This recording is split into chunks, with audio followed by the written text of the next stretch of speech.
Namaskar. At least I was hoping that by now the governor would have invited TVK to form the government. That's the norm. And I think the governor, Mr. Arlekar, must be knowing of the norm. But of course, when governors become agents of the BJP, they do the bidding of the BJP. And whatever the BJP wants, the governments will do. So if it comes to a bill passed by the legislature, the governments will not clear it. And in Bengal, now that BJP is in power, they will clear it.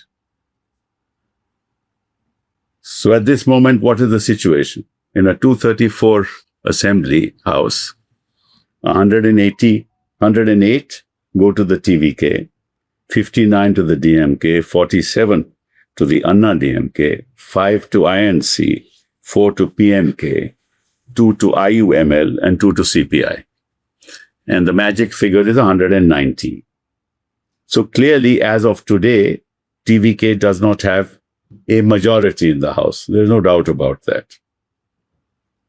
I was reminded, this is something interesting. I was reminded of a famous cricketer called Jim Laker. Jim Laker is the highest off-spin or spin wicket taker in the world.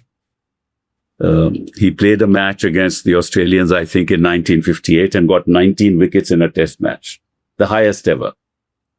So Arlekar is trying to bowl a spin ball for the government. It is their Laker, not Jim Laker. And he is trying to ensure that somehow the Anna DMK and the DMK get together. And therefore, TVK may not be able to form the government. But from what I hear from the newspapers, DMK have said that we're not going to join with any other party. So now the governor is clearly aware of what the situation is in Tamil Nadu. And he must follow the dictum of the Supreme Court and the recommendations of the Sarkaria Commission. Now, what is the situation? The Sarkaria Commission says if there is a pre-poll alliance which has a majority, then the leader of the pre-poll alliance will be asked to form the government. If there is no pre-poll alliance, then the leader of the largest party, which has the support of others, will form the government. Then if there is a post-poll alliance, which have a majority, then the post-poll alliance, leader of the post-poll alliance, will form the government. These are the recommendations of the Sarkaria Commission, and I'm talking about way back in 1983 to 1998 when these recommendations were made. They say a pre-poll alliance or coalition commanding a majority. That's option number 1 for the governor. The single largest party with support of others, option number 2. A post-election coalition with all partners joining government, option number 3. And a post-election alliance with some parties' support from outside, number 4. Right? So at this point in time, no single party has the majority. So therefore, normally, the single largest party, even if they don't enjoy majority, should be asked to form the government. Why is that? The reason is very simple, that the test of majority is not in the domain of the office of the governor. Governor cannot test as to who has the majority. So the governor willy-nilly has to ask the largest single party and the leader of that party to come and form the government. So he'll swear in the leader of the TVK, and then he will give time to the TVK, 5 days, 10 days, or whatever, to show his majority on the floor of the House. And then, if he is able to show his majority on the floor of the House, though many things can happen in that situation. On the floor of the House, there may be some who may support him.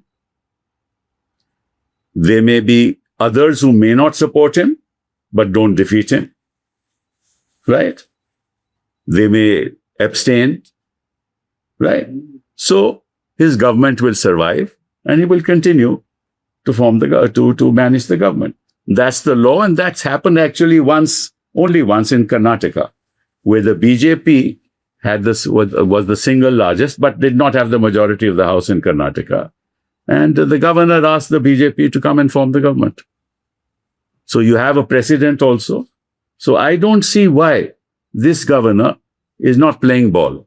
And the simple reason is that he wants to buy time and ensure that the BJP can manipulate, and they are past masters at that, the electoral process, and somehow manage not to allow TVK to form the government.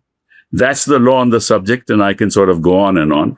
But it's unfortunate that this is happening. I believe that TVK leader met the governor, and the governor told him, show your majority.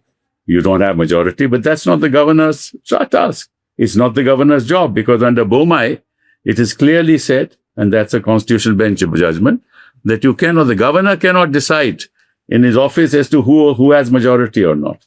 And every time this has happened in Uttar Pradesh, it happened that the Supreme Court directed a floor test to be done.